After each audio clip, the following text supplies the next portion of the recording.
स्कंद पुराण, ब्रह्माखंड और चातुर्मास से मध्य, सती देह त्याग और भगवान शिव के हरि रूप में प्रागट्य और शालग्राम शिला का महत्व। देवता बोले, तात अद्भुत पराक्रम करने वाले, देवताओं ने युद्ध में हमें परास्त कर दिया। अब हम लोगों को आपकी शरण में आए। देवेश्वर, आपकी शरण में कुछ लोग आप को हम लाए हैं, आपको रक्षा कीजिए।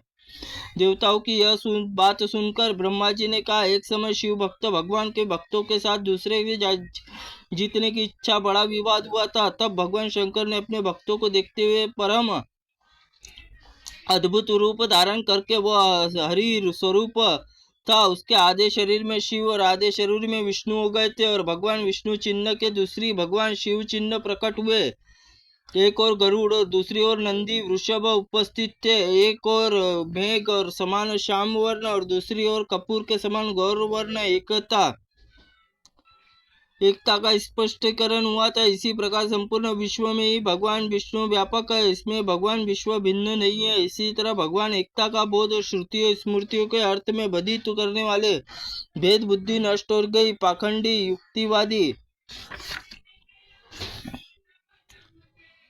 पाखंडी युक्तिवादी और आश्चर्यचकित होकर सबने अपने अपने मस्तक पर आग्रह करके मोक्ष मार्ग में शरण ली। मंदरांचल पर्वत पर हरि रूप मूर्ति आज भी विद्यमान है। इसमें प्रथम आदि गण में स्तुति करते रहते सृष्टि पालन और संहार करने वाले मूर्ति संपूर्ण विश्व का बीज और अनंत है। शिव व विष्णु संयुक्त मूर्ति स्मरण करने पर यह संपूर्ण पापों का नाश करने वाली है।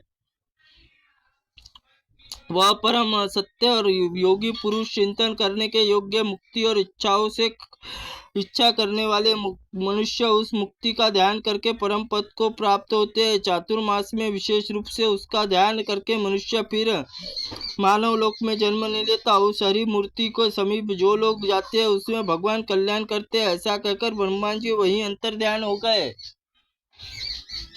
तत्पश्चात अग्निदेवता और मंदरांचल पर्वत पर गए और भगवान महेश्वर को खोजते हुए वहां भ्रमण करने लगे। तदनंतर चातुर्मास पूर्ण होने पर हरि स्वरूपधारी भगवान शिव उनके प्रसन्न होकर प्रत्यक्ष दर्शन दे गए। देवेश्वर, अब मैं तुम लोग जाओ, अब अपने अपने अधिकारों का उपभोग करो। मैंने दानवों से तुमसे भय था वह मार डाला। अब प्रसन्नचित होकर बाधा रहित होकर कोटि कोटि विमानों द्वारा अपने अपने अधिकारों को प्राप्त करो। एक समय देवता तथा भगवान विष्णु शिव के द्वारा पार्वती इच्छा प्रतिकूल कोई कार्य हो गया। इससे उन्होंने देवता को मत्स्यलोक प्रस्तर परित्रमा होने का शाप दिया। उसी में भगवान विष्णु ने कहा कि आप मत्स्यलोक शिला रूप होंगे। शिवजी ब्राह्मण के श्राप से लिंगाकार प्रस्तर प्राप्त हो जाएंगे। तब भगवान विष्णु ने पार्वती को प्रणाम करके, महाव्रते महादेव जी, आप सदैव महादेव जी की प्रिया है, संपूर्ण भूतों की जननी है, आप नमस्कार, आपको कल्याणमयी, आपको नमस्कार। तब पार्वती जी प्रसन्न होकर कहा कि जनार्दन, आप शिला स्वरूप होकर योगीश्वर मोक्ष देने वाले, विशेषतः चातुर्मास्य सब भक्तों की कामना को पूर्ण करने वाले होंगे। ब्रह्मा जी ने प्यारी पुत्री जो गंडक नाम वाली नदी है, वह मान जल राशि से भरी हुई परम पुण्यदायिनी है और उससे अत्यंत निर्मल अत्यंत निवास आपका निवास होगा। पुराणों में ज्ञाता आपको 24 स्वरूपों में देखेंगे। आपके मुख